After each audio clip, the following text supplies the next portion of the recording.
All right, Pat, how you doing? All right, it's been a little I'm bit doing of well. How are you doing, Dick? train wreck to start out the show. That's always a good way to start.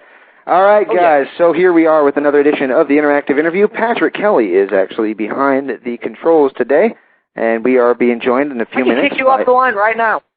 You could kick me off the line right now. Of course, that would be a problem, and we don't like problems.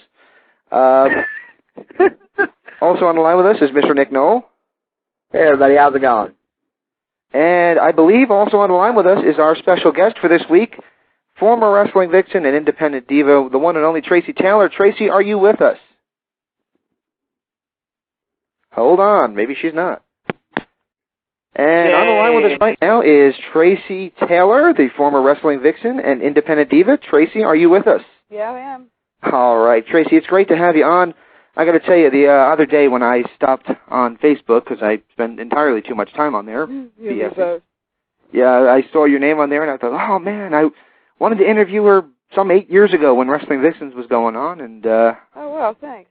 And everything seemed to go a little sour with that in a hurry. So. Oh, yeah, that whole thing, what a nightmare. What a nightmare. All right, so I picked up a little bit about you from obviously being a fan for many years and all that, and I want to just ask you a couple things, but before I get to some of those questions, obviously we have a big event coming up this weekend, Acid Fest, and it's something that I really want to be telling any wrestling fan that is on the Internet, that is in the area, to please attend this event, because it's a really, really good event in the memory of one of our best. Yeah, really important one. You got to be there.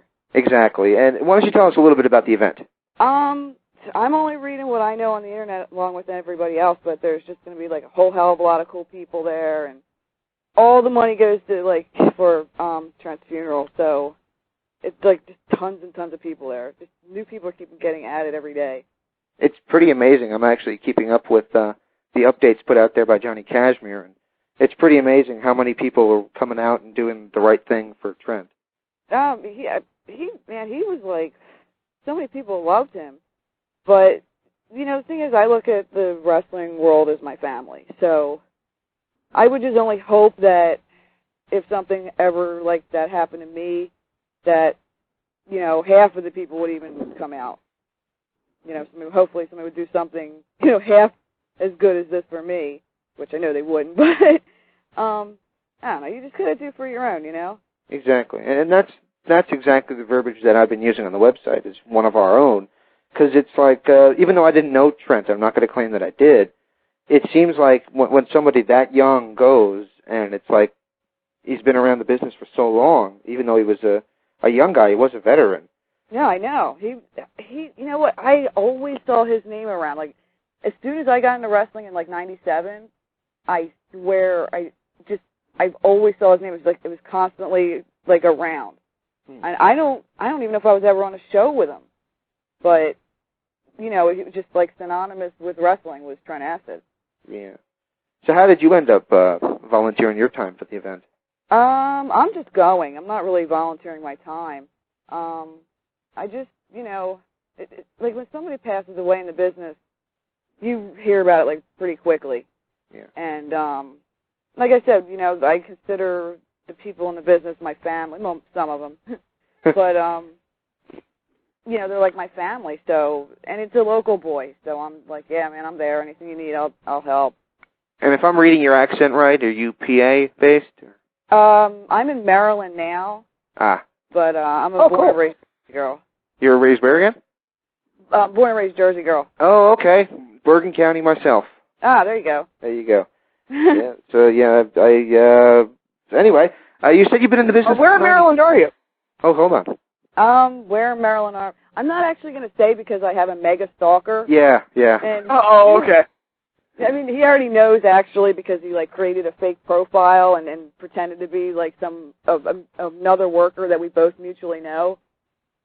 So, really? Yeah, but I had changed it just as Maryland. I don't even know if it says Maryland because the guy's just driving me insane.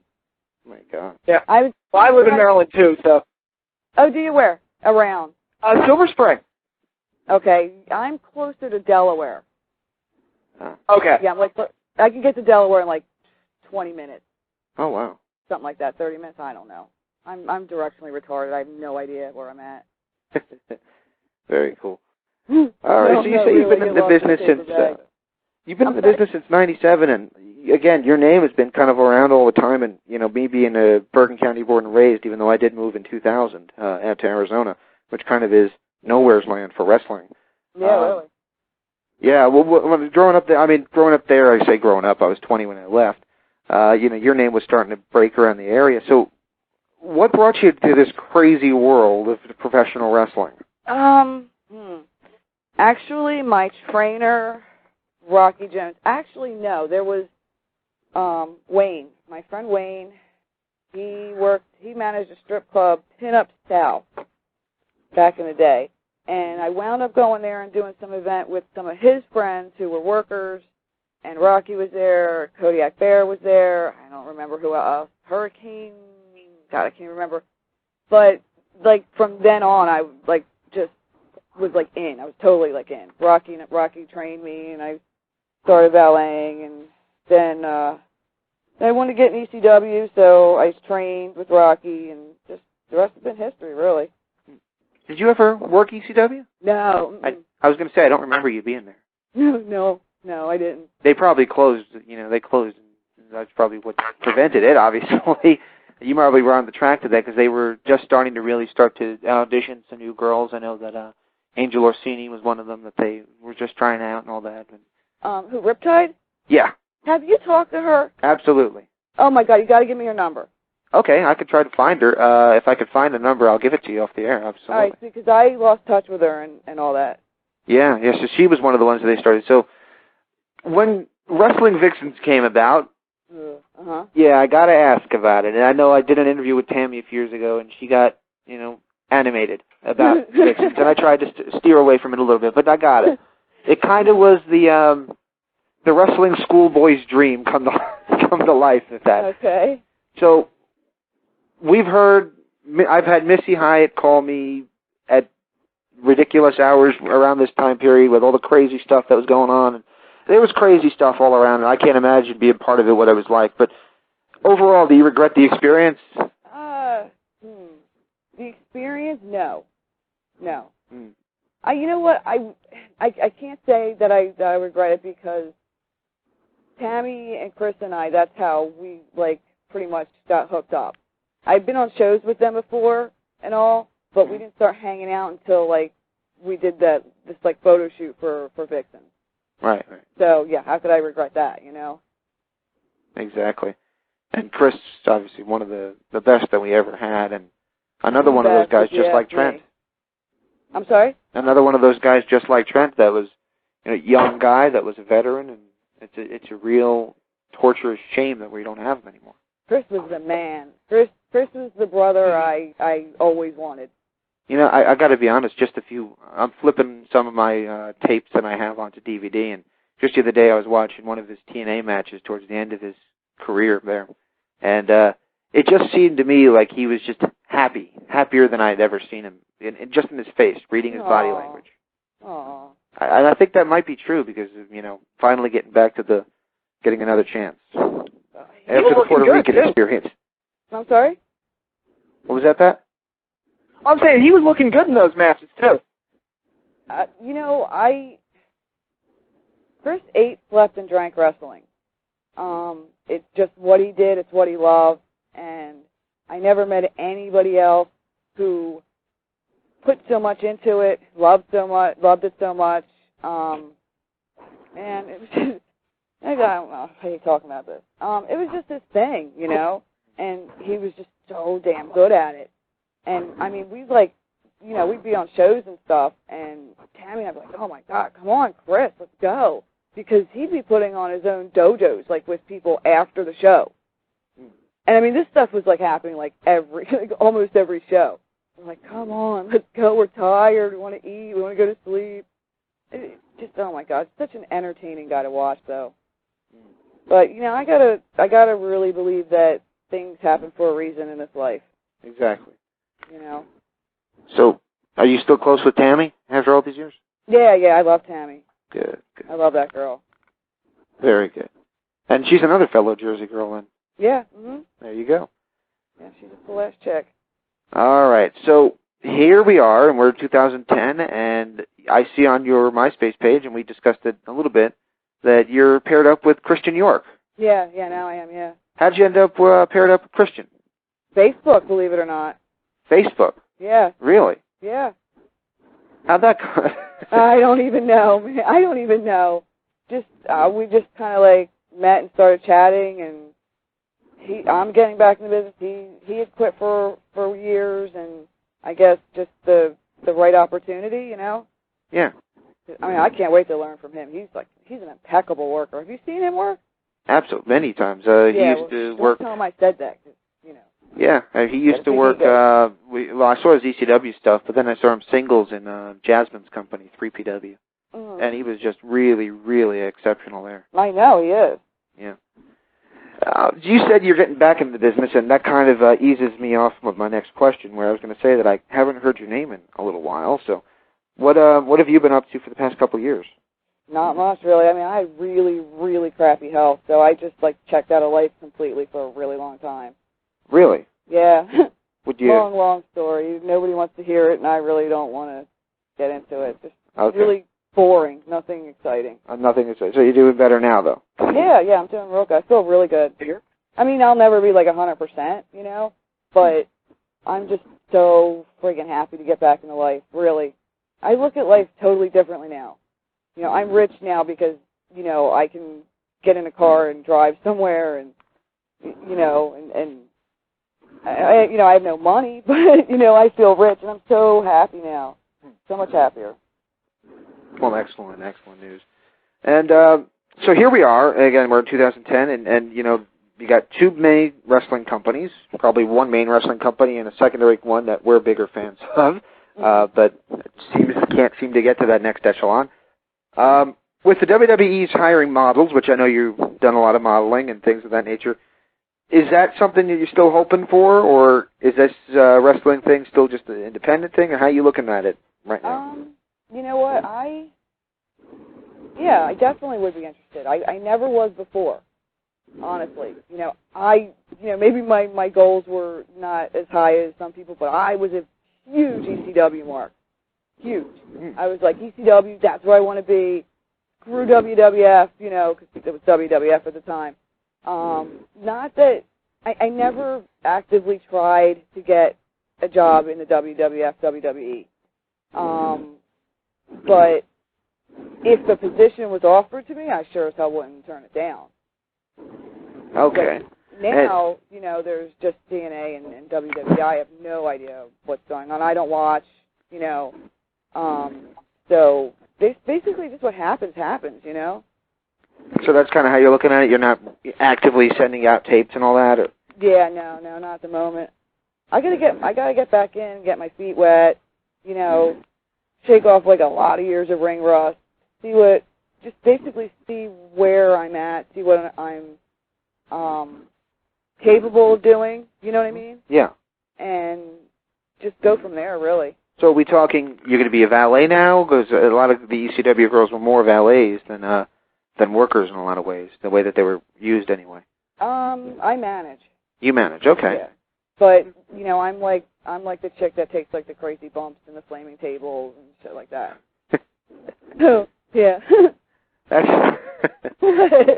That's the thing I don't think a lot of people realize, is that to be a wrestling chick, you got to be pretty insane. Oh, you know what? I don't even want to make myself look bad or anything, but you know, I freak out the freak. Seriously, and I just, but you know, the thing is with wrestling, I never felt like I fit in anywhere. And I got into wrestling, I was like, wow, you know, there are people like me in the world. I think that, you know, if we ever did a wrestling documentary where we tried to explain the mindset of a wrestling fan, I think that probably would be a quote that would be right at the beginning of the montage. That, wrestling is kind of like heavy metal, you know, where it's for the freaks and the creatures of the night, I guess, you know? Oh, yeah, definitely. You know, if I hadn't gotten into wrestling, I would have probably, ended up in a freak show or something. And I still might, you know? There you go. I'm attracted to the freaks. I'm attracted to the social misfits. I'm a social misfit, you know? But I just have big boobs. So, you know, apparently other people are attracted to the boobs, so, you know, but yeah, I don't do like the 9 to 5 thing. I can't. I can't deal with that stuff. So, I have to ask this, and I asked Tracii Brooks this as well, and it's about the spelling of your name, and I've only seen it spelt your way one other time. Uh-huh. And there's a guitarist named Tracii Guns from LA Guns who spells it the same way. Mm-hmm. Yeah, I gagged it off of him, basically. Did you really? Yeah, basically. So, okay, so that's not your legal spelling then. Yeah. Well, no, see, here's the thing. I had, years and years and years and years ago, I was kind of like put on the spot, and I needed a stage name, and that just kind of came to, and I needed one, so that's how it appeared. Oh, very cool. I get off on little things like that because, like I said, I've never seen anybody spell it except that way that Tracii spelled it. So there you go.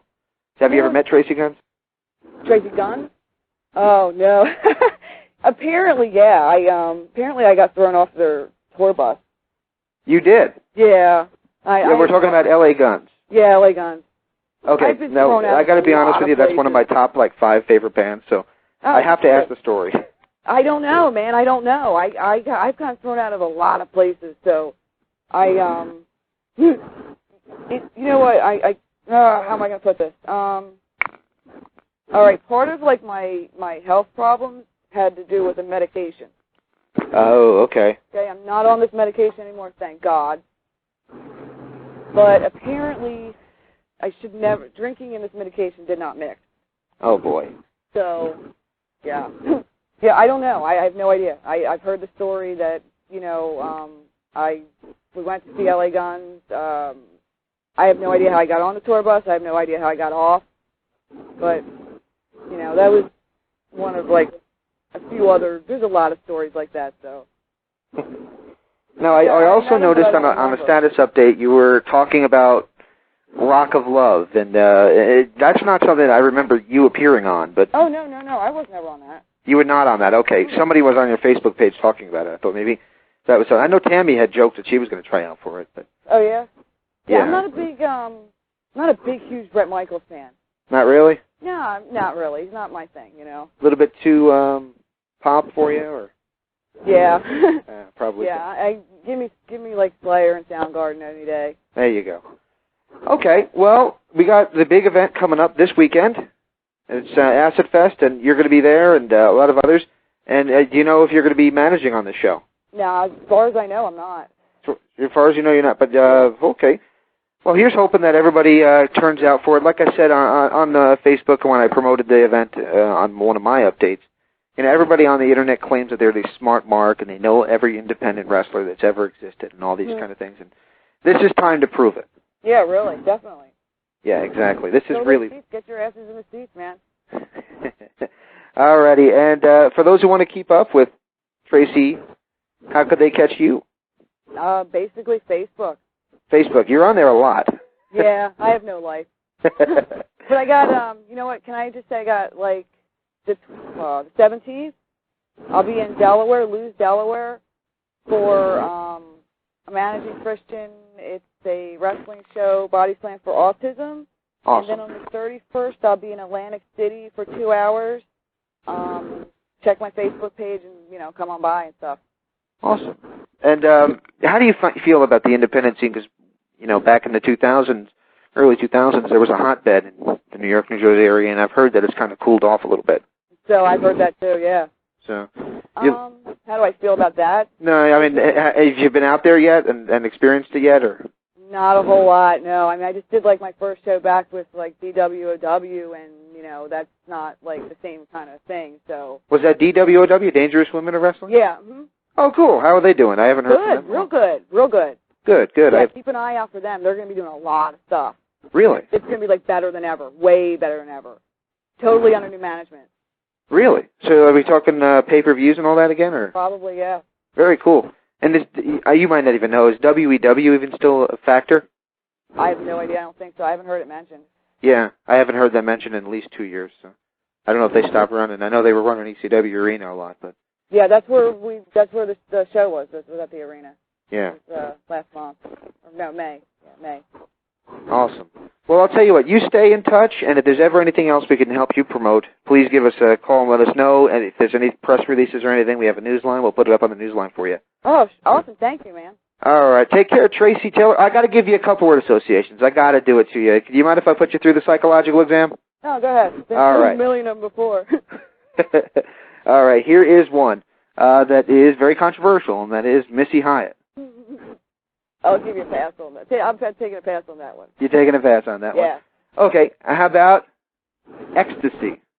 Oh, cool chick. How is she doing these days? Very I haven't heard cool from her chick. in a long time. As far as I know, she's doing well. She's real busy. We don't have a whole lot of time to catch up. But we've been just basically tagging each other, hey, we gotta catch up, and eventually we will. But she's a really cool chick. I dig her. Now, at the end of it, there was other girls coming into the whole picture, Brittany and all that. I don't even know if you weren't even around then. Yeah, I was way gone by then. Yeah. Was that a financial deal that you left there, if you don't mind me asking? Basically, yeah. Okay, because I heard a little bit about that, and it was kind of I don't want to know about it. So. Yeah, you don't. All righty. Well, I'll tell you what. Anything we can do to help you out in the future, Tracii Taylor, and check her out on Facebook. You just Google her on Google Tracii Taylor. That's Tracii with 2 I's. And there's not too many of you guys out there. So the last question, and Patrick just messaged me it over the thing. Apparently there's another Tracii Taylor in wrestling. Are you aware of this? Yeah, she's a Hawaiian chick. I've never met her. I don't know anything about her. But that's all I know. So there's not going to be. I don't know how much you keep up with LA Guns and all that, but there's currently a legal battle going on for the ownership of that name. Is there never going to be a battleship for that name then, for your name? Oh God, I hope not. God, I hope not. I've had it for way too many years. I think I've had it way before anybody, so it's mine. There you go. I don't share it, though. I don't care. Okay, very cool. All right, well, check this out. She's with a Y, so. Oh, she's with a Y? Yeah. That's what he said, yeah. Oh, there is a model Tracii Taylor, though. She's a brunette, but I haven't seen or heard from her in years. There you go. So. All right, well, keep up with Tracii Taylor. Just Google Tracii Taylor with 2 I's and Facebook, and she'll come right up. That's how I found her. And anything we could do, just let us know. I appreciate it. Thank you. Thank you. Have a great night. You too. All righty, guys. That was our guest for the week, the one and only Tracii Taylor from Wrestling Vixxxens, or former fame anyway, and current independent diva. I'm glad to have had her on. Being truthful with you, that is one that I wanted to have back in the day when we got started.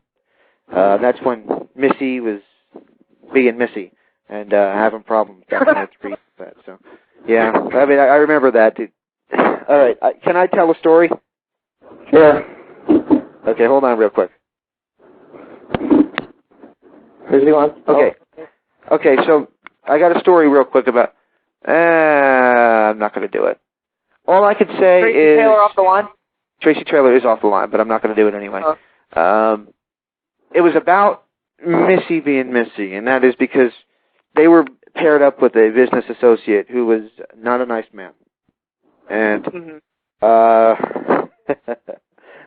let's leave it at that. The business associate was not a nice man, and I found out a little bit about it. And you know what? We're very close with Missy on the site and all that, and to be honest with you, I think we made the right choice on that one, because from what I understand, this guy was a bad apple, man. A bad apple. But there you go.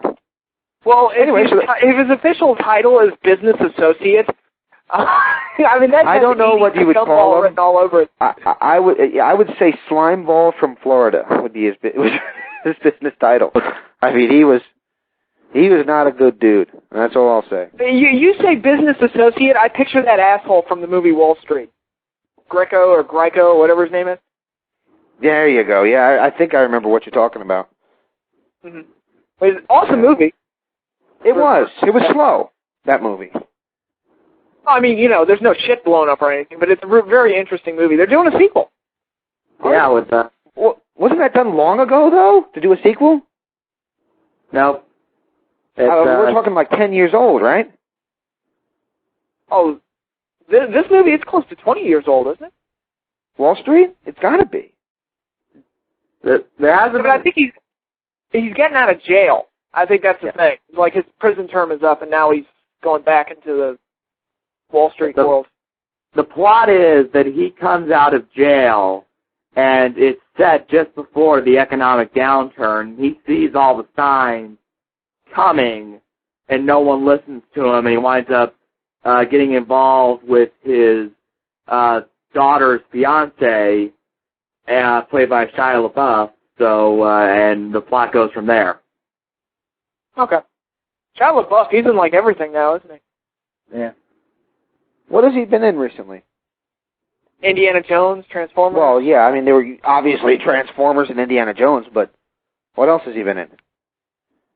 He's done a few other movies, like some dramatic thrillers and stuff. I don't know the titles exactly, but he was in Eagle Eye. There you go. So anyway, I don't hate him. Here's the real quick story about Wrestling Vixxxens. Okay. And I do have to give this story. In 2001, being a horny, holding on to my last year of teenagerdom, Missy came around with Sunny saying that they were going to bring the first XXX rated wrestling thing, and that's like, boy, and it's just, I mean, it was just the ultimate thing for me. You know, I don't think it would have the same effect on me now, 10 years later, or whatever, 9 years later. But that was kind of like, oh my God, they're actually going to do it. But then again, you know what, that was 9 years ago, and there you go. And Missy's still around with MissyHyatt.net, and we're still working on getting Missy on again, because anytime she's on, she delivers the goods. You got to give her that. Gee, I think my favorite line in the history of this show was, I think it was your very first interview with her.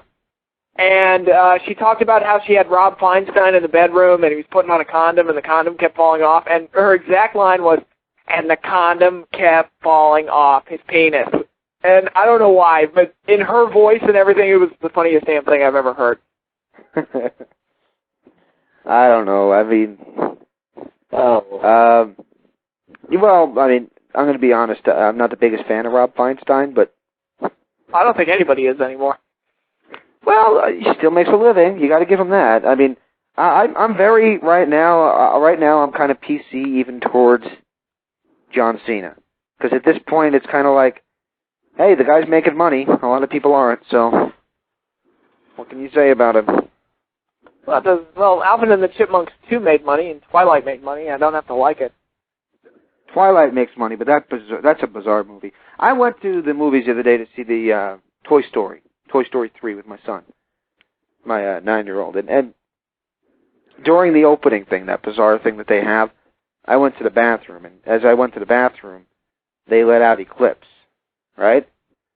And the creatures of the night that came out of that freaking thing. Now, I'm going to be honest with you. I'm a heavy metal guy. I'm more of a glam metal guy, but I'm a heavy metal guy. I've always been a fan of that. I usually wear black. You know, I am this kind of creature of the night thing. But these people coming out was just like a fucking circus. And all I could I just stood there with my hands on my hips and watched them walk by and thought, oh my God, this is like Hot Topic nightmare right now. It was mostly girls, right? It was mostly girls, yeah, and one old dude who looked incredibly confused. Wait, was the guy from those Burger King commercials? The guy from the Burger King commercials? Which one? There's like some new Burger King commercials, because I guess like their promotion is Twilight. And like the ad is, he's like, I guess real life Twilight fans approach like customers at the restaurant and get them to choose a side. You're shitting me, really? Yeah, I mean, like they go up to these people. I guess it's supposed to be like real life footage, and these people just seem like they're so confused as these Twilight fans try to describe it to them. Like they get like this one old guy that's got it's like old. It clearly is like near 80, and they ask him, would you want your granddaughter to date a werewolf or a vampire? And he just says, neither. Good answer. I would say, has anybody here actually watched any of those movies? I saw the first one, and I've successfully managed to avoid my girlfriend dragging me to the other two. So, yeah. Okay, I've seen the second one, And the only reason I watched that is because the dude who played Lucian on the Underworld movies was in it, and my wife has a little bit of a crush on him. We watched it, and she's like, "This is like Vampire My So-Called Life. This is total crap," and it really is. Yeah. I haven't seen it, but Malachi Jackson, he's actually the younger brother of Matt and Jeremy Buck from TNA. He said he's actually seen it. He said, quote, "It was the best Twilight, but it's the third worst vampire movie ever." Well, you know what? I think something worse is about to come up the pipe, because you know those people that make the date movies and the disaster movie and all that crap? Yeah. They're making a vampire movie. Oh, man. It's coming out in August. I saw Extreme movie. Anybody see this? What? No. There's a movie called Extreme movie, and it is essentially a bunch of random skits done based on a sex education class that is effing bizarre and involves the dude who now voices Shaggy from Scooby-Doo telling you how to fake putting on a condom. How to fake putting on a condom? I'll be right there, honey, and, pretending that you're putting something on and all that. It was the worst piece of crap I have ever seen. I mean, I can't lie, there's a couple times when I chuckled, because there's a Muppet named Blue Balls in it, and how could you not laugh at that? But other than that, it was the worst movie ever made. I mean, I don't like the scary movies and all that kind of crap, but this was off the charts. Holy shit, how could somebody actually release this? Well, I mean, that's been these guys' MO. I don't know if these same two guys had anything to do with the movie you're talking about, but, movies like Disaster Movie, Date Movie, Meet the Spartans. I mean, they are some of the worst movies I've ever seen, and it's like, and Meet the Spartans is crap. Yeah, I can't believe these got theatrical releases. Well, here's the thing about Meet the Spartans. Everybody for a few weeks there was like, "Oh, it's such a good comedy." Really? Because what's funny about it? I find it incredibly annoying and random. That's these movies. I know that's like copying the Family Guy MO, but at least Family Guy referenced things that were funny. At one time, anyway. Well, here's what they do. Here's their formula. They take a bunch of movies that are currently famous at the time that they're making this movie, and they'll throw them in there and have them say the same things that they said in their movies. Like, I think it was in Disaster Movie, they just threw in the Kung Fu Panda in there, and he says skadoosh. And that's funny, apparently, because, I don't know, it's just fucking stupid. I hate these movies. And you can tell how much we're interested in wrestling right now, because we're totally got a lot to talk about. Well, Let's try to get to I got to be honest with you guys. I mean, here we are. Oh, man. Nick's going to hate me. Okay, I logged on Facebook this morning because I do not have a life. I don't know why it's an addicting thing, and I don't ever post anything of value except to annoy, apparently, foreign people. But, And you're very good at it, James. I've seen. Fuck something. I pray to God my friend Amanda. What's that? Yeah, my friend Amanda, she's in Bolivia right now, and she loves, Spanish culture and everything. I pray to God she never sees what you post. She will go apeshit. I'm not kidding. I've actually explained it in a recent post if anybody wants to check it out, explaining my utter contempt for it all. It has nothing to do with the game, even though I find it boring. It has everything to do with something else, and if you want to read about it, you can. But, anyway, what the hell was I talking about? But one of the things I saw Dixie say was, she was talking about having seen Lost. Oh, no. She sat down and she watched Lost, right? Right. And she ends the post by saying, "Sometimes things don't have to make sense to be good." Yep. And I actually stared at the line, and I posted a response to it, which I'm not prone to doing. And I said, "Dixie, I'm a fan of your company. You're a nice person. But how can you leave something like that open-ended out there? You're just going to eat it up and yell and use it as an example. And some douchebag in his fucking YouTube clip is going to be sitting in front of his camera in his fucking trailer park room, bitching and saying, she doesn't even think that it has to make sense to be good, and think that it's some kind of validation on their viewpoint towards TNA, which is for some reason negative, even though if TNA was on the internet only on YouTube again and all that shit, they'd probably become fans of it. So, I don't know. It's, she posted it on Twitter last night, and I was like, Dixie, oh, what the hell? I was like, immediately in my head, I thought of about 40 zingers that I could have made out of that line. Exactly, and that's what I said. I said, how could you lay that out there? Because you know somebody's going to come back with sarcastic comments on it. I mean, when you're in this position, I have bad vision. I'm not going to talk about Mr. Magoo on my updates because I'd just be playing into it. You know, you can't do it. She runs a company that has writing that was written by an ADHD-riddled person who probably wrote the fucking Speed Racer movie. Although, to be fair, I'm going to be fair, because I've been hard on TNA the last few months. To be fair, the Card for Victory Road, for the most part, looks great, and they've done a pretty good job of building it up the last few weeks. They have done a good job, and I got to be honest with you, I am a fan of TNA, and I've been pretty positive towards them of late. I do still think they need that spark to brighten up their standings. Right. But there you go. Well, go ahead, Nick. Well, you guys were speaking of the writers in TNA. According to a report today, the writer is not the same man anymore. There are actually reports today that the man running the TNA creative team, or at least is getting a major influence on it right now, is actually Tommy Dreamer. And he may actually... And I think that explains a few things. Yeah, and he's actually being credited by a lot of people for kind of the recent turnaround and the string of good shows. People kind of say he's kind of pushing for a lot of different changes in TNA. You guys want me to read the story so we can clarify it, or? Sure, go ahead. I'm curious. All right, here. Oh, man.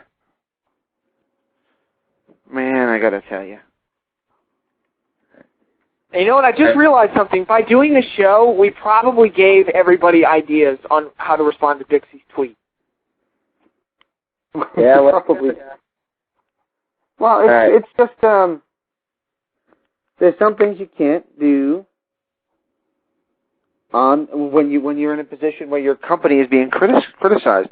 If Vince McMahon came on and said something about steroids abuse or politics right now, he'd probably get eaten up alive.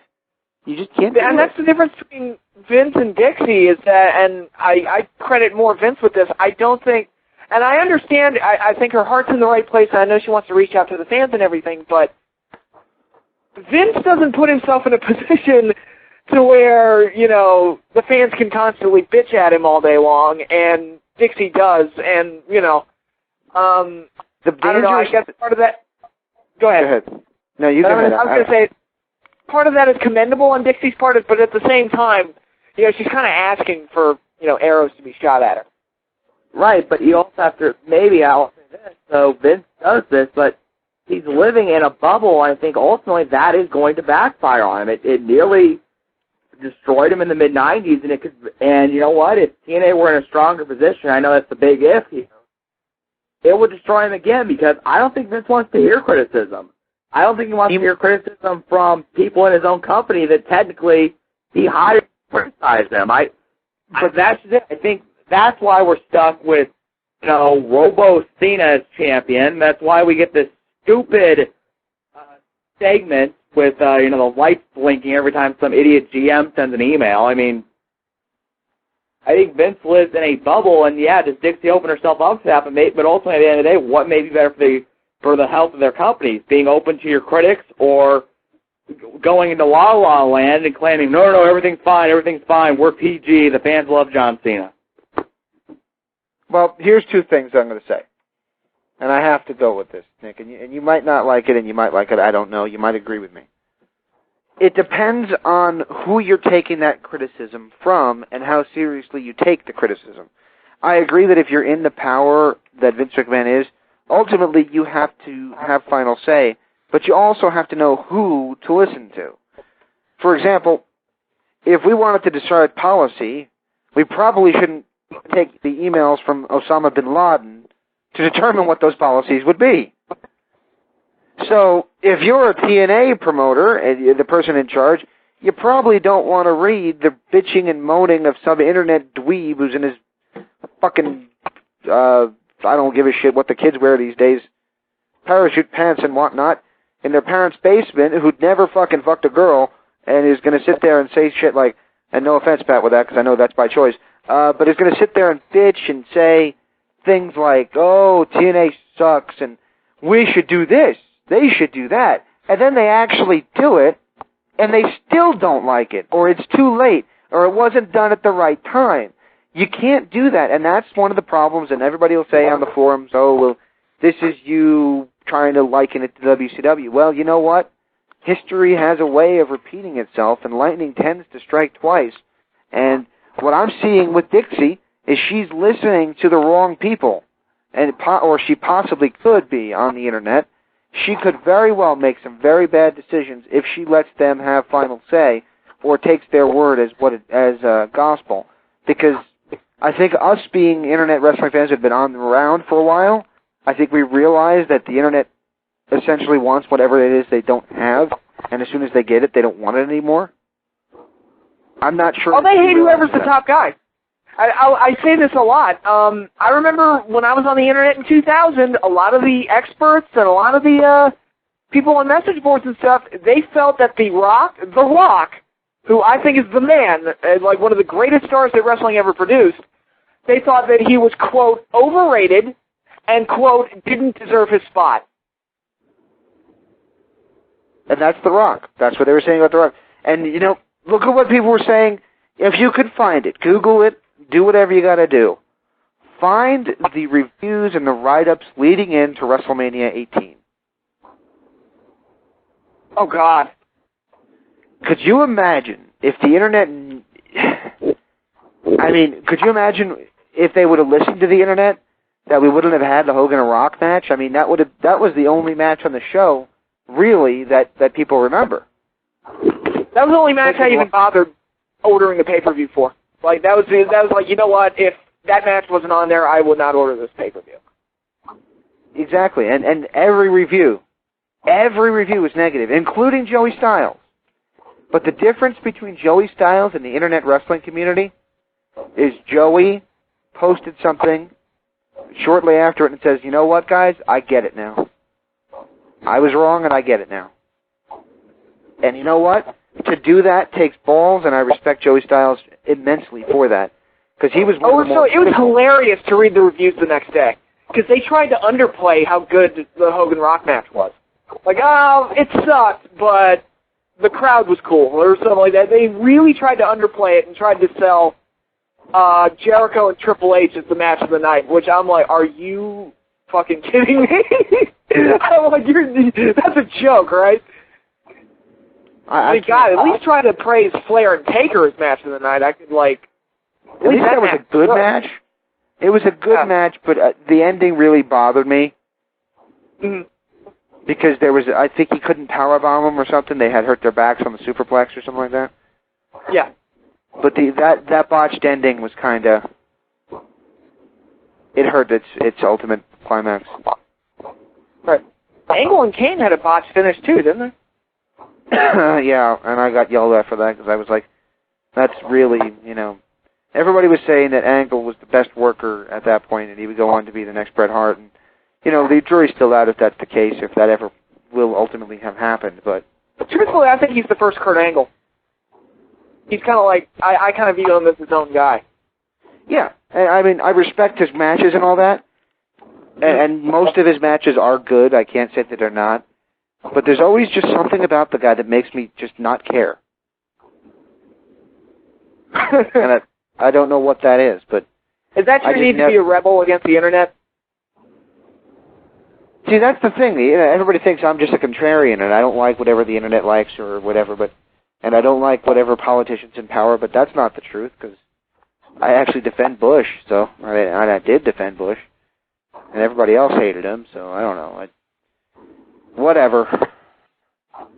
But yeah, I don't think that I just try to be a contrarian. I do. It just happens that I disagree with everybody most of the time. Nick, are you still on the line? Yeah, I'm still here.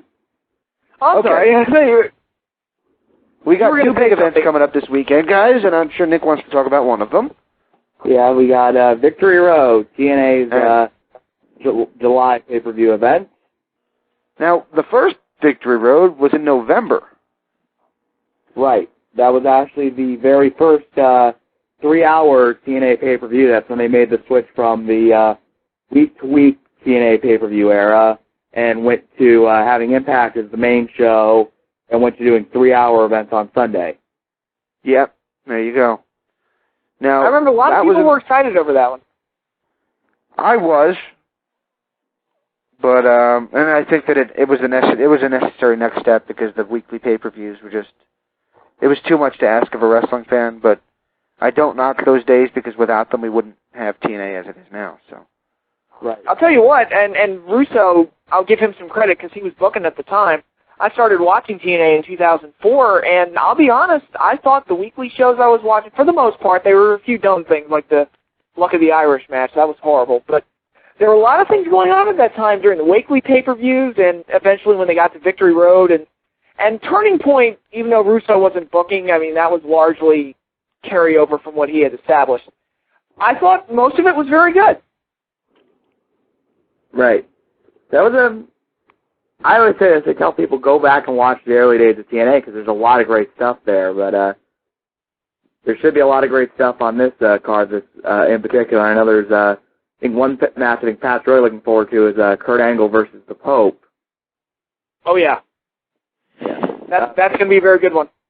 Yeah, that's going to be that's actually the next step in Angle's quest to fight his way back to the top of the rankings, where he beat Kaz at Slamversary, and then he beat Wolf, who was number 9, a few weeks ago. I was going to say, but they changed the rankings, so... Right, I think they're kind of somewhat aware because both Pope and Wolf were not in the same spot, but they were still basically around the area. Where it's not like Wolf the only one who kind of jumped ahead of him was Jay Lethal. Lethal was the only one who wasn't in the rankings that jumped into it. So, which I think part of that may have been that originally Rob Terry was there, and somebody figured, well, we're pushing the hell out of Jay Lethal. Let's put Lethal in there, and he can have a better match with Angle than probably Rob Terry's. So a lot of people do not like. Yeah, well, Rob Terry's not good. So what the hell is this? Yeah, Rob Terry's not good. He's Greenberg. That's what they should call him. They should just call him either Limeberg or Greenberg because he's just fucking horrible. But how about Lime Keith? There you go. My question for you is, why the hell did they re-sign Brutus Magnus? I mean, when was the last time they even used him? All right, James, this is something I want to shoot down because a lot of people have gotten this wrong. He was under contract. He got hurt. He suffered an eye injury over in the UK. So they stopped using him because if he has a bad eye, he couldn't work. So that's why they didn't stop using him. It just so happened it fell between TV tapings, so there was no way to explain out his. They didn't want to say, well, yeah, he got injured at whatever the hell it was. I think it was like XPW or something. And he got hurt with a non-TNA wrestler. So he was injured, he was out, they didn't want to drop him from contract, so they kept him on contract, he just stayed in the UK, now he's healed up, now he's ready to return. Hey, whatever happened to Stephanie Wyatt? He got the same injury as Undertaker. Was it the orbital bone? I believe so. It's something with his eye, so it wouldn't surprise me that, a mistimed kick would crack something right in your eye. Yeah. What was your question, James? Well, at least Magnus is in a vegetative state. Right. Which I don't know if it's true, and I didn't report it because I think there's another reason, but people are saying Undertaker didn't go to the UFC show because he's trying to kayfabe. I think it might have more to do with the fact he just got married. To Michelle McCool. That one he wasn't dating for the longest time, right? Remember when all the Undertaker fans would say, they're not dating. He's still with that other one with the big nose.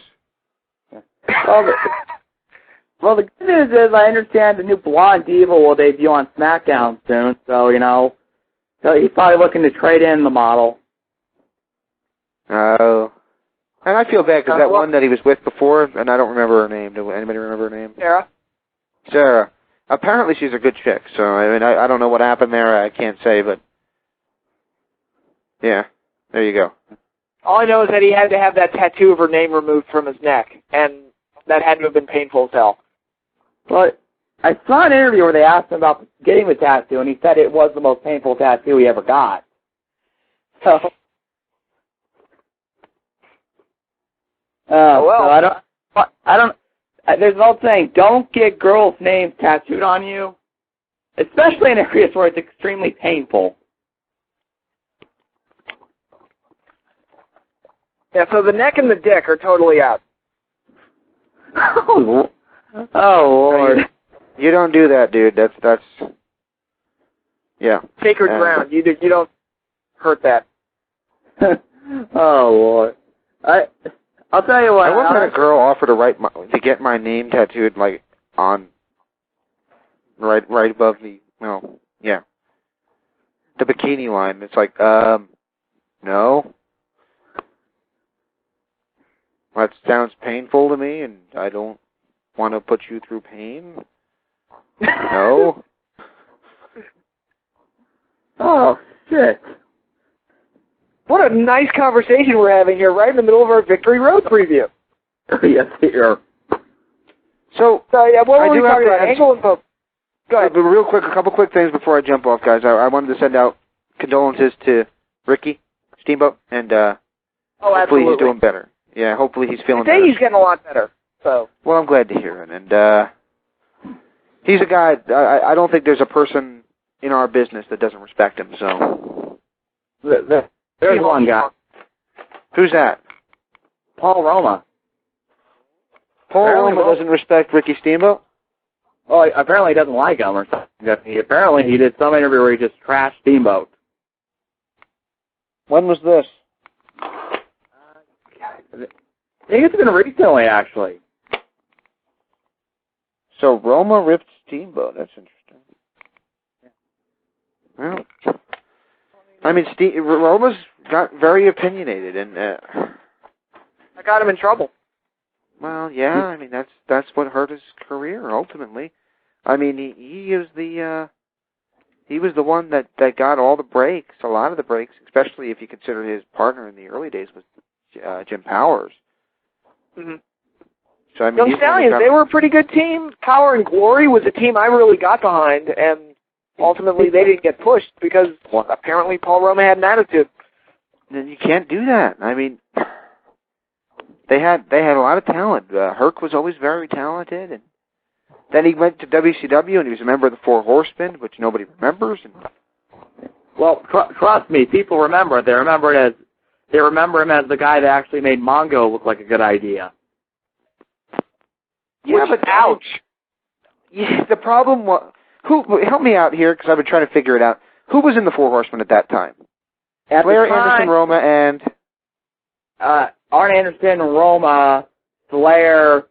I believe Ole was still kind of hanging around as a manager, and the plan was eventually to have Sid come in and join the group, but then he stabbed Arn. Then he and Anderson had that little incident in a hotel. So this was okay. Which, if anybody wants to hear a funny story, go back and listen to our Gary Michael Capetta interview in their archives. Because Michael tells the story of the incident with Sid and Arn and the Scissors. Yeah. And he tells it totally calm, telling exactly how it happened. And you hear Brian Luquette and me chuckling our heads off in the background. And at the end he says, "Why are you guys laughing?" And it's like, you just said that a 7-foot guy was holding a hotel padded chair, slamming it into a wall and screaming, and then charged into another man's room with a pair of protective scissors and cut him. How is that not funny? Yeah. There's a similar story with Sid where apparently he got into a fight with Brian Pillman. He left and came back with like a squeegee. With a squeegee? Yeah, apparently it was the very early 90s. It was when Sid left WCW to go to WWE to be Sid Justice. Right. Apparently he was back in Atlanta. He exchanged words with Pillman. They were in a bar. They exchanged words. They got into a fight. Some people say Sid lost the fight, which, I mean, given the fact what a little scrappy dog Pillman was, wouldn't surprise me. Sid left. He came back later. Apparently he went to a gas station and grabbed a squeegee out of, like, one of the reservoirs that they keep them in and came back to the bar looking to hit Pillman with it. Come here, Pillman. I'm going to wash your windows. Yeah. Sid has the worst choice in weapons ever. But it's funny. You know what? Pillman versus Sid in a street fight is pretty funny. I mean, you have a 7-foot guy from Mobile, Alabama. You would think he'd have a gun or something around or a Bowie knife, but no. His weapons of choice are apparently safety scissors and squeegees. You know what I watched the other day, too, with Sid? Speaking of Sid, after we did our interview, he asked me to send if I had any of his stuff on tape from WCW the last time around, and I did, so I sent him a tape of it. And I was putting that onto DVD. And I was watching some of the promos from around that time. And while he was, one of the more entertaining characters on the show, sometimes he would say the stupidest things you have ever heard. Some of them, I'm sure, made it to Botchamania. Was one, I'm twice the man you are, and I have half the brain. That's right. That's one of them. Now, I can't believe that's what he meant to say. And my favorite was when he was searching for words after saying how he felt when he won the U.S. title. And he was searching for words and grunting, and then he says, "It made me shake all over!" And I keep asking for a clip of that. I can't find it anywhere. I'll have to see if I can get an audio clip for the show. Yeah. All right, guys. So I'm going to jump off, let you guys do a preview. I can't think there's anything. Oliver Humperdink is coming on next week, legendary performer. Rumor is he might be considered for the Hall of Fame in 2011, so hopefully we'll talk about that. Yes. Okay. He had a hell of a career in the NWA. I mean, unfortunately, when he got to WWF, they didn't really give him a character much of anything. He kind of was there very briefly. So he was Bam Bam's magical elf. Yep. I mean, basically, didn't you think, like, he was like a gay version of the Lucky Charms leprechaun? Yeah. I didn't really understand his character. All I know is that he was in. He made it to the WWF like WrestleMania video game, the one with Hogan tearing the shirt on the cover. Right. And that was bizarre because he was like the only one. He was on there, and I didn't even know who he was because his character was so like unexposed on WWE TV. I knew who Bam Bam was, but even though he managed Bam Bam, they never really did anything with him. So, what you gonna do? Anyway, before I jump off, I just want to send out thanks to Tracii Taylor for coming on the show. I enjoyed the interview. Hopefully she'll. Yeah, she's a good chick. And hopefully something good will happen with her and in the business. You know, it can't be worse than having some of the ones that they have on WWE TV at the moment. So at least this person actually likes the business, which I can't honestly say. I think that half the WWE roster does. So, otherwise, anyway. Well, I'll be honest. I think the majority of the divas are just think WWE is just something they can do until they get an actual booking, either for an acting job or reality TV or modeling. Who knows? That's the problem. That's exactly what the problem is, Nick. Is because you got these girls who, any one of us, you know, I'm married, so not me, but anyone of you two would think is effing hot and hit on immediately, right? Working on the diva scene as actual workers, but because they're not fucking America's Next Top Model or some shit, they're not considered by the WWE. Look at Maria. I mean, I'll be honest. I mean, I honestly don't believe she ever really was that passionate about her wrestling career. She might do these interviews where she claims, oh, but I love my fans. Yeah, shut up. I honestly believe... Speaking of which, we might have her coming up soon. I've been working on it, but hopefully... hopefully not shut, Nick. Yeah. But go ahead, Nick, sorry. You don't think she was ever passionate about the business? I don't believe so. I believe that if you have any passion about the business, you get better about it. Well, I mean, Nick, you're like me, and I know that you watch pretty much anything you can get your hands on wrestling-wise, and I kind of do too when I have the time to do so. And I'm starting to get more into watching it. Like, I'm going through my second childhood sitting here watching these ECW tapes from '96 that I taped at 2 a.m. after watching. See, my Saturday nights used to be stay up and watch, like, 2 episodes in a row on Adult Swim of Space Ghost Coast to Coast. And then at 2 a.m. on the MSG channel, the original run of ECW Hardcore TV came on. So my Saturday nights while I was a teenager, which makes me a sad bastard, was essentially watching Space Ghost and then watching ECW, and I've been watching both of those in the past week. So kind of going through my second teenage childhood here. So, but anyway, have you seen the Hulk Hogan episode yet? I have, and that one also has Slash on it, so it was kind of like tailor-made for me. It's like, hey, here's Hulk Hogan. What's that? It's Banjo! Why do we hurt the ones we love, Banjo?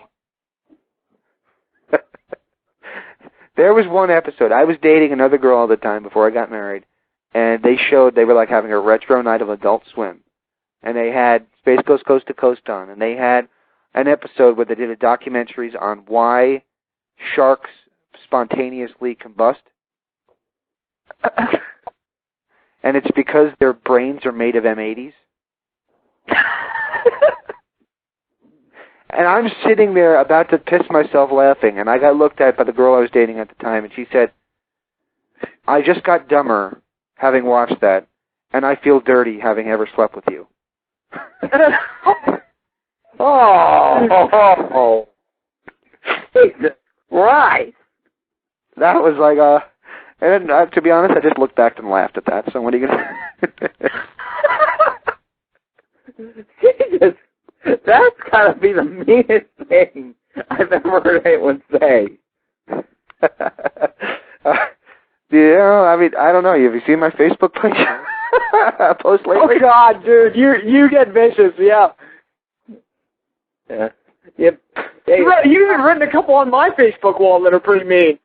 Like, God, I wish we could blow up. I wish we could blow up everywhere outside of America just so we wouldn't have to watch soccer.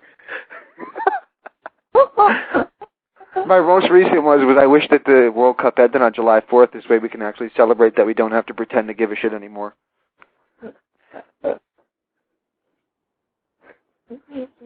Oh, shit. But I will say this, and kudos to Mike Bucci, Simon Dean, Nova, whatever you want to call them. A few weeks ago, he actually posted, great, now the U.S. is out. Can we stop pretending to care now? And I thought, yes, somebody finally said what I say. I got into a fight with somebody from high school. You did? Yeah. A friend of mine, Matt Abood, who I went to high school with, good guy. He told us something like, it was like the day, basically I ripped off one of your posts, like, great, now we can stop pretending to care. And he's like, soccer's bigger in America than it's ever been before. I'm like, we've heard that for the last 20 fucking years.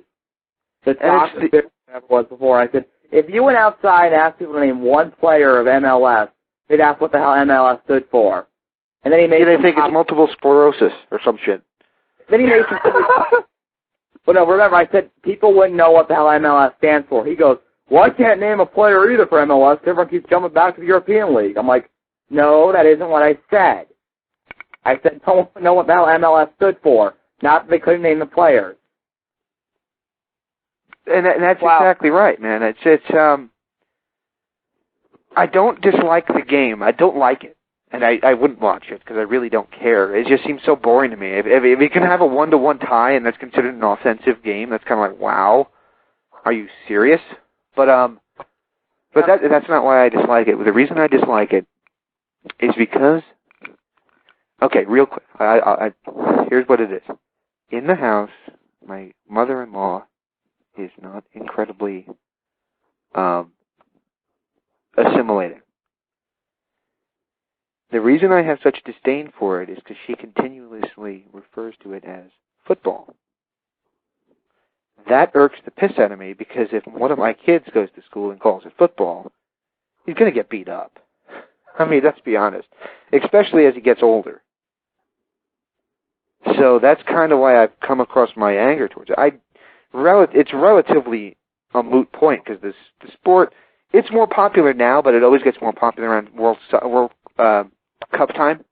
But then it fades away again. And I'm sure it will again. And I don't think it'll ever be one of the ones that is taken as seriously as football, baseball, basketball. Or, I mean, I don't even think it'll even come close to hockey, which is essentially has taken a huge hit since the strike a few years ago. So.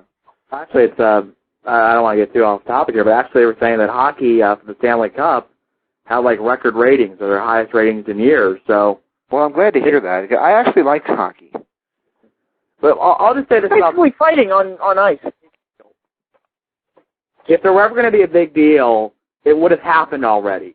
In the 20 years that we've had this big push to make soccer a big deal, we've seen extreme sports become a big deal. We've seen NASCAR become a big deal. We've seen mixed martial arts become a big deal. They've all had their time. To a certain extent, they've all faded. Well, not MMA right now, but it will eventually. Yeah, MMA's riding hot right now, but it will fade eventually. But, yeah. It's just there. Yeah, they made a big play. I don't know if you guys are old enough to remember this. It probably was about 20 years ago or so, maybe a little bit longer than that, where they tried to do a league. It was almost reminiscent of the XFL. They tried to do this league that was going to play Giant Stadium and all these other, NFL-style giant stadiums. You know what I mean? I don't mean Giant Stadium. I do mean it, but not just that. I mean really big stadiums. Right.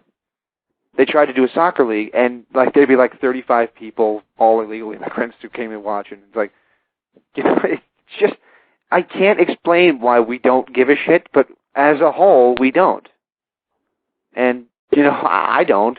And it has a lot to do with it just being a very slow and kind of why are we pretending to be amputees? I don't get it. We don't have arms? Help me out. What was the accident? Did we get something we ate? Help me. There's so much I don't get about it. Why doesn't the clock stop that's on the screen when they call a penalty? If they did that, I might understand it more. Why does it count upwards instead of count downwards like every other sport? I don't get it. A guy that actually played soccer for our high school team, and I asked him all these questions, and he said that's just how we do it. Huh. Now, I actually brought these up to my wife in recent times and tried to say to her, well, why are these things? And she said, well, to be honest with you, there's a lot of people who agree with what I'm saying, that they should change it up. But they opt not to change it because there's a fuddy-duddy commission, similar to the Major League Baseball and why there's no instant replay rule in Major League Baseball, that refused to change anything about the game. I don't know if that's true or not, but that's what I was told. All right, we should try to get back to wrestling. All right, guys, take it easy. I'll jump off. Have a good night, guys. All right, good night, James. Night. All right, that was James Walsh, the Lord Master of the Wrestling Epicenter, and our boss. And he brought us the interview with Tracii Taylor, which we all really enjoyed.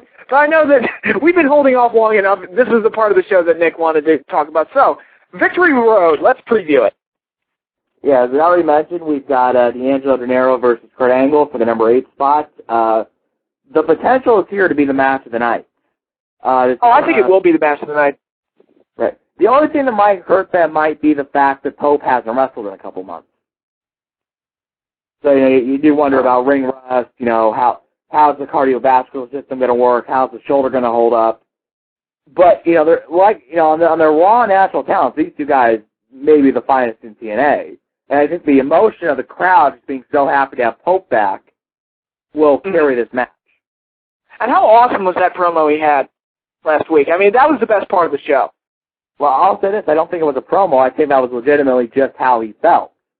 I mean, he got hurt, right when his career was peaking, and now he's back. And you can see it. He was legitimately crying tears of happiness just to be back in the TNA ring.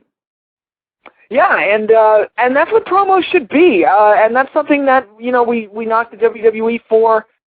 They overly script everything, and it comes across so much better when I believe what they're saying, and I believe that what Pope was saying was coming from the heart. And at no point, and yeah, he was adding his flair and his catchphrases and stuff like that to it, but I never doubted for a minute that, this is how he truly felt. Right. And I could go in the independent scene as well. I could look at Ring of Honor, I could look at any other company, and they let their guys, the guys that can really cut promos, just go all out and be as emotional as they can be, and it works out very well. So. Yeah. That's it. I mean, it was legitimate. I mean, you believe to a certain extent that when Elijah Burke or D'Angelo Dinero, whatever you want to call him, goes out, that may be just kind of how he is. He may legitimately be going around. He may, just be going around talking like that, dressing like that.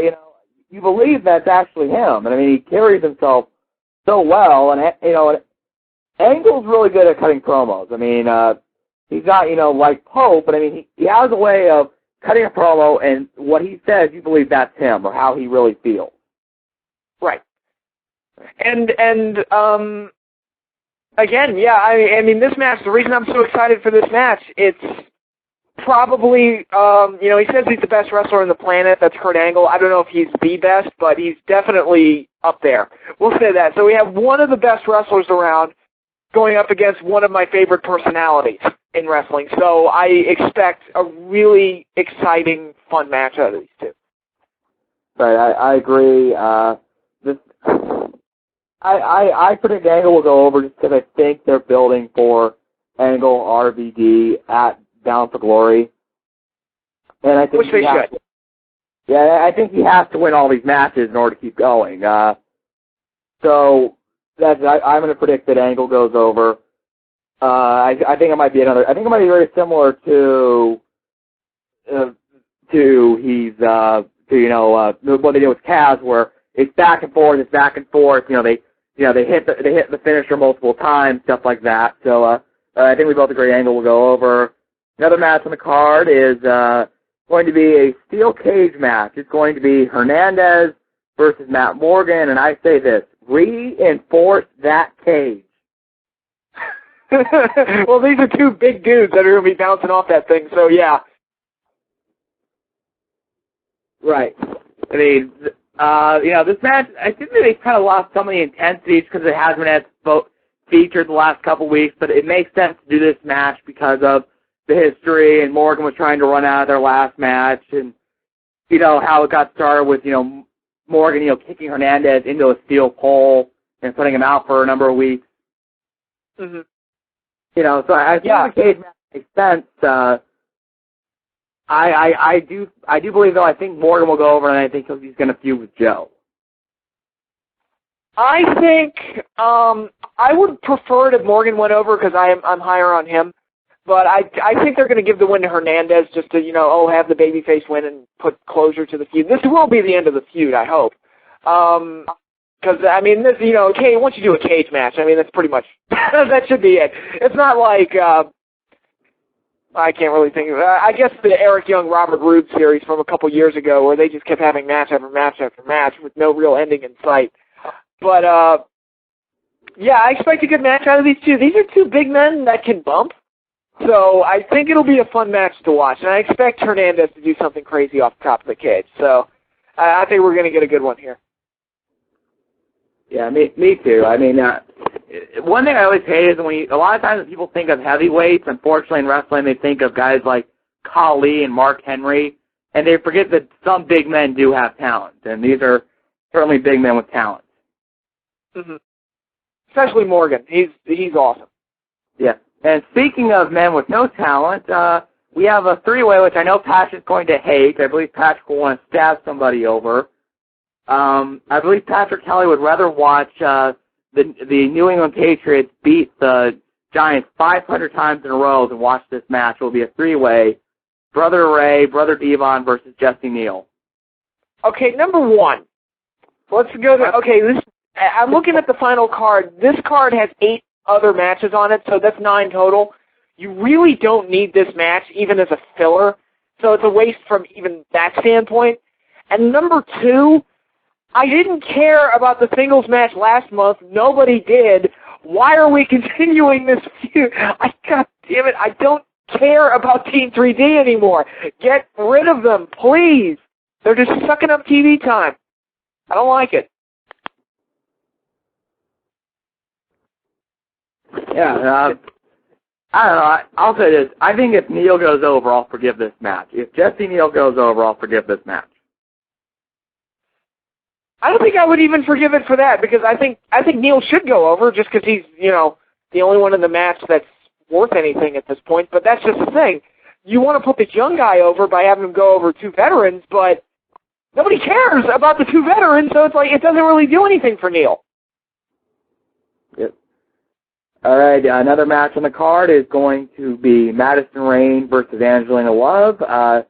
Spoiler alert, tomorrow on Impact will have the stipulation that Angelina has to put her career on the line. And if she loses, she has to retire, like Tara did, like Roxy did. So they're trying to build Madison up as a career killer. I think this has potential to be a really good match because I think Madison's coming into her own, especially the last few months. Angelina is always pretty solid. She's better as a personality, but she's pretty good in the ring. I think what's going to happen is, my prediction is, Madison will win, but they'll do a stipulation where Hogan or Bischoff or someone brings Angelina back for like one last big shot, which is what I thought they were going to do with Roxy. Well, I think I said it on the forums. I think given the current state of the Knockouts division, which, has been hurt with, they recently got over a bunch of injuries. They've taken a lot of attention away from the Knockouts. There have been a lot of releases. So the Knockouts division doesn't really have a whole lot going for it right now. That said, I think this is the best match they could have possibly had, given the storylines and given the talent that they have left. I mean, this is the best match they could possibly do. So I'm fine with it, no problem here. I think Angelina's going to go over. I just think it just seems like this whole thing's tailor-made, just set her up to win the title back. Possibly.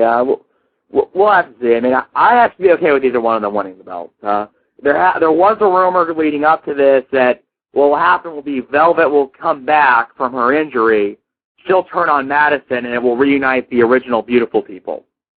That would be stupid, because Angelina was the one that hurt her. Right. Yeah.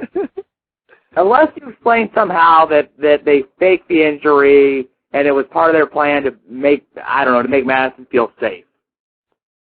I don't know, maybe. All right, another match on the card will be a match I'm looking forward to. It's actually going to be Doug Williams versus Brian Kendrick in an Ultimate X class submission match. The idea behind this match is that it favors each guy one way, where with Williams, the mat wrestler, he should have the advantage in the fact that you can win by submission. With Kendrick, he's the crazy X Division style wrestler, he should be the favorite when it comes to going up and grabbing that X. But one thing they've done with build recently is they've had Kendrick use the cross-arm chicken wing, and he beat Desmond Wolf with it, and he showed, hey, he can beat a Doug Williams-style wrestler with the submission. He doesn't have to climb that X. He might, take the one thing Williams, the X Division title from Williams, beating Williams at his own game. Right, and I like that. I like the build-up. I like the storyline, and I really like Douglas Williams as ex-champion. I wish they had made it, and I understand it complements the storyline, and I think this is going to be a good match. I'm not trying to take away from it. I wish they had made it one stipulation or the other. I don't think this is going to be a disaster like that Sanjay Dutt, Jay Lethal tuxedo chain match from a couple years ago, but Yeah, I wish it had been just an Ultimate X or submission match, just to, maybe just do a submission match now and then do an X Division or an Ultimate X match at the next pay-per-view. I don't know, but yeah, I'm enjoying the storyline. I like what they're doing, and I think this is going to be a good, exciting X title match. And it's really nice and refreshing to see an Ultimate X match that isn't an excuse to cram 6 people onto the card with no real storyline. It's just, just go out there, do crazy shit, and do spots, and that'll be fine. But no, there's actually a purpose and a storyline behind this, which I kind of like. So I'm going to pick Douglas Williams to retain the title because I don't think he should lose it for now. All right. I have consulted my third eye on this, and it says Brian Kendrick will win the title. Okay. And for anyone that's wondering, Kendrick apparently is making that reference. Like, he claims he has a third eye, has seen his past, his present, his future all at once. Basically crazy drug talk. It sounds like Dr. Manhattan from Watchmen. Yeah. For those of you who have watched that movie or read that comic book. Well, I mean, here's the thing. For those who don't remember, apparently Kendrick set the record for the most marijuana fines in WWE history. So it doesn't surprise me that his promo style is that of a stoner or whatever. Yeah, it fits. So I remember we had a tag partner on Paul London, and that was a great interview. Go back and listen to it. But Paul London, yeah, he was in rare form that night. Yeah, getting a burrito. Yeah. Now, isn't there, going back to the undercard a little bit, don't they add like a tag match, like AJ and Kazarian teaming up against somebody? That was the plan, but I got some bad breaking news, everybody. Apparently, Kazarian broke his leg. I didn't hear that. Well, because I'm making it up. Oh, another one of your made-up stories. Okay. And I'm sorry, folks. I'm still fighting a bad case of Dave Metzler syndrome. All right, but yeah, for those that do not know, Kazarian and Rick, well, I'm sure if you watch TNA, you know, Kazarian and Kaz, no, they're the same people. Kazarian and AJ have been feuding over who's going to be like Ric Flair's favorite, and who's going to be, who's going to take the role as Ric Flair's, protege, student, and tomorrow on Impact, they'll have Flair announce he's going to make them work together and fight in a tag team match. There's no word on their opponents. Patrick, you speculate on the forums, it would be Generation Me, and I think that'd be the best choice. Well, they're the only tag team that's not on the card, so it just makes sense for it to be Generation Me. And I think you get a good X Division tag team match out of this. Well, wait, you don't think it'd be a good idea to bring the Heartbreakers in for a match? Oh, I'd love to. You know what, though? I didn't hate them. I found them funny, and when they came into TNA, they had that horrible match with VKM, but nobody seemed to take into account that they were working with VKM. So, I mean, you want to know why the match was bad. I mean, look at those two losers. Yeah, well, so you don't think it's a good idea to bring back VKM? Not at all. Not at all. I don't want them back. You're telling me that if that Help Me They're in My House song starts and they come out and grabs the mic and does this whole stick that's been stale since 1999, you won't mark out a little? Not at all. Okay. By the way, I am kidding, ladies and gentlemen. Yeah, so that I think will be a great match. And if I had to pick, I think what's going to happen in that match, regardless of who they face, is Kazarian and Cass will cost each other the match, and then their opponents will win. So hopefully that'll be a nice big win for Generation Me. Mm-hmm. And they deserve to be featured more. It's like part of the thing. Again, going back to T3D, it's like it pisses me off that and I'm so happy that the band is gone. You have no idea how happy that makes me. It's like you're focusing on these guys that nobody cares about, and you have like the Hardy Boys version 2.0 on your roster. You have the Motor City Machine Guns. You have Beer Money, and we'll get to them in a second. You have these great teams. I even like Ink Inc. I've gotten to where I can actually. I think the name is stupid, but. You know what? They've been having good matches. I don't have a problem with them. But, god damn, T3D, you won't go away. But, yeah, let's continue. Right. Well, you said let's get right to the tag team title match, which will be for the dedicated TNA World Tag Team Championships. It is the battle of probably the two best homegrown teams currently in TNA. Beer Money and I would say the two best tag teams in mainstream wrestling right now. I would agree with that. I would even argue maybe the two best tag teams in wrestling, period. I'm sure Briscoe Brothers fans are wanting to kill me right now, but moving on. I like the Briscoe Brothers, though. It's like, who's that other team I saw? The American Wolves? They seem pretty good. Yeah, they're good. When their members are retiring, so. Oh. Ooh. That's Davey Richards. Still kind of. Oh, okay. Yeah. But yeah, getting back, the story is it's Beer Money Incorporated versus Motor City Machine Guns. There's a really interesting dynamic in this match where since they switched to the TNA World Tag Team titles, no team has been more successful than Beer Money. They have the most title reigns. They have the longest title reigns total. Meanwhile, the Guns, even though they've been teaming together for years, have never won those belts. So you have the story of the New York Yankees versus the Boston Red Sox, essentially. Yeah, and you know what? And one of my disappointments, again, going back to the band in Team 3D, is that if you look at the tag title matches that TNA's had this year, and it hasn't been indicative of how strong their tag division can really be. It's been Matt Morgan and his tag team partner of the week versus somebody, and they were the team. It was like, all right. And there was no real payoff to that because the band beat them. And we had the band in matches, and I'm sorry, when you have the Machine Guns and Beer Money, and you're trying to tell me that the band is the best team, and I'm like, oh, yeah, no, I don't buy that. And you had Team 3D in the mix. I hate them. So, Brother Ray especially. Devon's cool. I like Devon. But, they keep focusing on these other teams. These are the two best teams in the company. I love Beer Money. I love the Motor City Machine Guns. I love the idea of either one of these teams being the tag team champions. This makes me very, very happy. This match and the De Niro Angle match are the two reasons that I'm highly considering ordering this pay-per-view, because it's just like, this is tag team bliss right here. Like, I am going to be in heaven while watching this match. And that's the end of my rant. I'm going to go ahead and the thing about it is that there's two good ideas to have here. One is the Guns win the belts and they finally win the big one. Of course, there's a pretty good storyline to be made if Beer Money wins the belts, and then you do the storyline of, hey, the Guns have never won the big one. So I think what's going to happen is I think Beer Money is going to win the belt, but I think they're going to go on to feud with the Guns. Hopefully, knock on wood.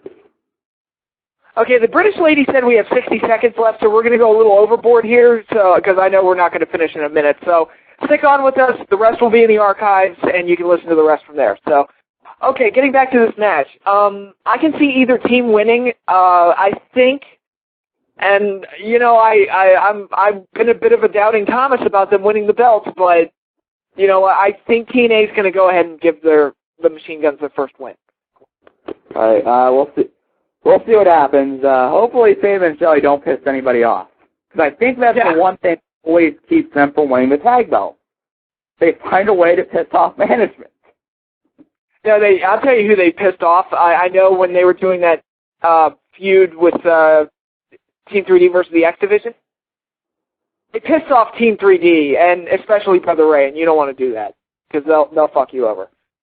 Well, I keep saying they because I think Devon's a nice guy. It's Brother Ray who's the dick.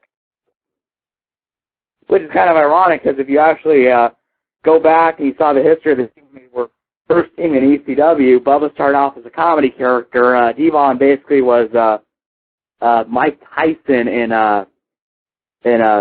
what the hell do you call it? That clothes hippies wear. Oh, like tie-dye. I know what you're talking about. Yeah. Tie-dye. My how times change. Yeah. So that's it, and then the main event, which is probably the match. This will probably be the main event. I mean, because I don't think anything else is going to top it, or even.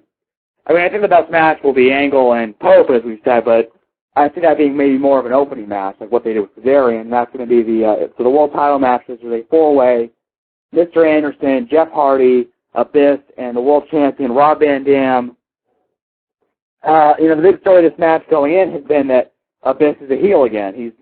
He's back to being the monster Abyss. He's wild, he's crazy, he's out of control. He has this 2x4 loaded with nails. And the show has been better off for it. Like, yes, this Abyss I like. Hogan Lackey Abyss I don't like. So it's nice that we've gotten back on track with that. Definitely. Now, the big rumor, and we were talking about this last week, is that Abyss will win the match, and then he'll go on to feud with Hogan for the world title at Bound for Glory. I don't think that's going to happen. I think that RVD will retain the belt. They might have to do something where all three guys hit Abyss at once to knock him out of the ring. So, but I see RVD retain the belt. That's just my prediction. No, I think, again, because to me, they're doing this whole thing with Angle where you have to move up the rankings. And to me, it's a much better payoff if you pay it off at Bound for Glory, which is the big show, because you would have had, 4 months of build-up behind this Angle rise to the top. And that's the logical closure point for me is Bound for Glory. Kind of like how WrestleMania is the season finale, which is why a lot of, stuff ends at WrestleMania. So yeah, it needs to be Angle and RVD. I don't see a title change here, and I don't see RVD losing the title between now and Bound for Glory. I think that would be a mistake. I think you got to keep both RVD and Angle looking strong. And right now, as far as I know, RVD is undefeated in TNA. Is true or false? I think so. It's possible that he dropped a match at one point in the middle of the lockdown, but I can't remember. I know it's winning the actual belt. Okay. Well, so as far as I know, he's basically undefeated in TNA. And you would have Angle, who would have won 10, 11 matches in a row. So, and you built up 2 big-time contenders with big winning streaks heading into your pay-per-view. Oh, there's your main event, Bound for Glory. Okay. Abyss and Hogan, if they do that match, I will hate it because I don't think Hogan can work a match anymore. But if they do it, I'd rather it not be a title match because that would it would be an embarrassment. I see no reason to throw Angle and RVD to, throw that main event to the side in favor of Hogan Abyss. I don't see the point to it. I don't think they'll do it. I don't think they would do it for Hogan and Abyss. I would not be surprised though if Abyss does win the belt, and then he faces Angle Bound for Glory. If maybe the idea would just be that if you RVD versus Angle, it's face versus face.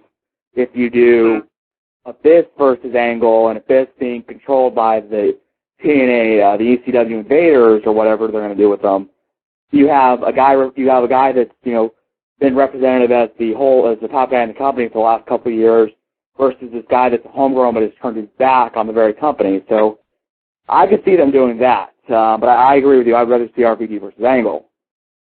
Right. And, as for this main event, I think it's fine for a B pay-per-view. It's a 4-way. I think it's going to be a Monsters Ball type of match. I expect RVD and Hardy to do all kinds of crazy stuff in there. Abyss is going to supply the weapons. And I'm really happy that Mr. Anderson, who is, aside from Pope, probably my favorite personality in the company, and it's nice to see him in a main event. I never thought I would say that again after his run in the WWE ended the way it did, but I'm a big Anderson fan, and I got my asshole T-shirt. I just ordered it today. So, yes, thank you, TNA. Right. So, I think this will be a good main event. I think we're forgetting one match. Let's just see. I know it feels like we're forgetting something. Have we talked about the Lethal Flair match? No, we haven't. The pay-per-view return of the Nature Boy, Ric Flair, as he takes on Jay Lethal. I'll let you go first. All right, give me 1 second. Bye, guys. Yeah, I'm leaving for the night, so hold on. Okay. All right, I'll go first. I'm happy to see him come out. I still kind of get thrown when I see Ric Flair wrestle. I say if I know you're Will you disagree with this? Oh, yeah, I'm going to go nuts. Jay Lethal had a great point. He said, you know what? I really don't care, because when Hogan says it was my boyhood dream to wrestle Ric Flair, that was my boyhood dream. It was to wrestle Ric Flair. I see Lethal going over, and I think if you can knock this kid out of his huge victory over Ric Flair, good for him. That's my thoughts. Patrick, go. Okay, Ric Flair. And I agree with you. If I'm happy for anybody in this match, I'm happy for Jay Lethal. Because he said it's his boyhood dream to wrestle Ric Flair, and I can understand if I were in that position, I'd be thrilled too. I mean, if you put me in the ring with Bret Hart, even in the case he's in, and if I were a wrestler and I got to wrestle Bret Hart, even if it was, the shittiest match in the world, which it would be, I'd be like, cool, I got to wrestle Bret Hart. So I can understand what Lethal's saying there. That said, Ric Flair, I have no desire to see him wrestle anymore. When he retired at WrestleMania 24, by that point, I thought it was long overdue. I mean, for every good match he had post-2000, he would have about 10 formulaic, boring, predictable, bad ones. And I remember a match he had with Kurt Angle in 2005 where he just looked like he was going to die right there in the middle of the ring. And I don't want to see that. I don't want to see Flair as a shell of his former self. And to me, I don't know, watching this match, I think it's going to be kind of sad to watch Flair in that condition because I saw his match with Abyss, and it didn't look that good at all. But, I don't have very high expectations for the match. I think Lethal should go over, especially with the huge winning streak that he's been on lately. I think it would be a mistake to throw that all away and piss it away on Ric Flair. That said, I remember I was doing this show with Eric, and we were doing predictions for Unforgiven 2005, and we said for the Intercontinental title match, no way in hell Flair's beating Carlito. Carlito's going to get the win, and they're going to ride that stardom all the way to the top. Well, that's not what happened. Flair won that match. He beat Christian on an episode of Raw. That shocked me.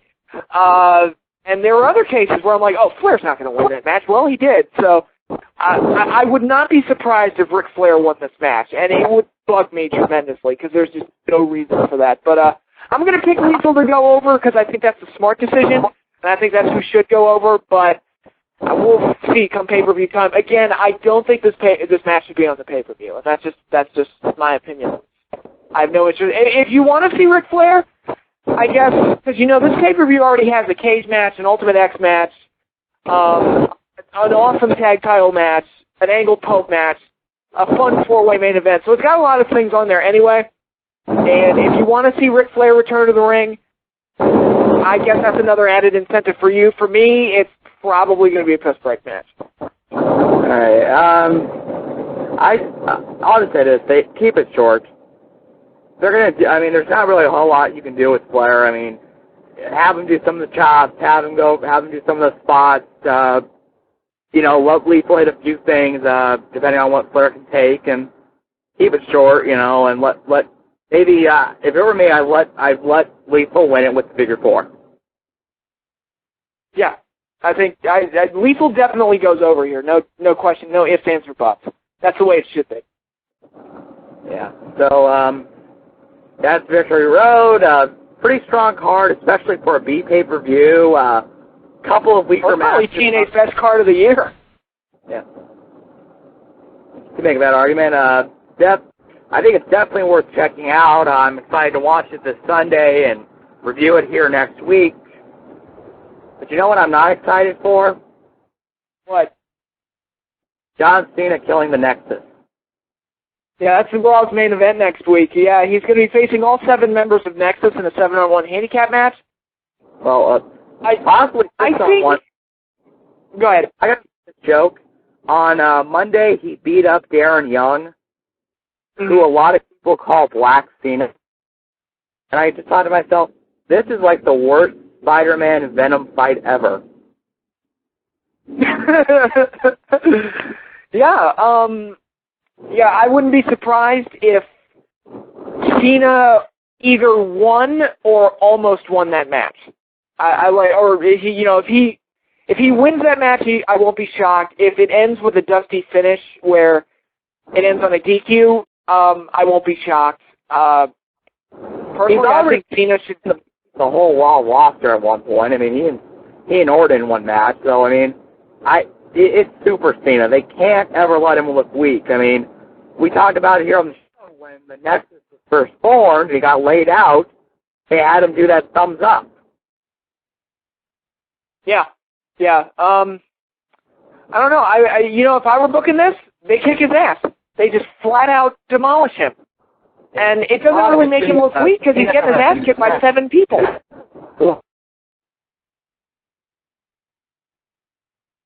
You there, Nick?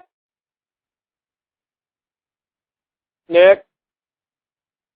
I think I lost Nick. So, Nick, Nick, I still have you on the switchboard, so if you can hear me and you still want to talk, you can hang up now and call back in. Nick? Okay, he's gone now. Okay, Nick is gone. I'll finish up my thoughts on this, but yeah, if it were up to me, if I were booking this, okay, he's in a 7-on-1 handicap match. Cena loses. I mean, he gets destroyed 7-on-1. It doesn't make him look weak because he's getting his ass kicked by 7 people. So nobody looks good. I mean, how many people can win a fight against 7 people? So we'll see how that goes. And next week we will preview the Money in the Bank pay-per-view. We will review Victory Road most likely. We may have an interview with Oliver Humperdink, and James and I have been talking about that off the phone or off the air. And I assume James, Nick, and I will be with you next week to talk about all the good stuff in professional wrestling. So thanks for listening. Thank you to Tracii Taylor for coming on the show with us. Thank you to James for getting the interview and for coming and talking with us. Thank you to Nick for helping lead me through the show. And I am Patrick Kelly saying good night, everybody.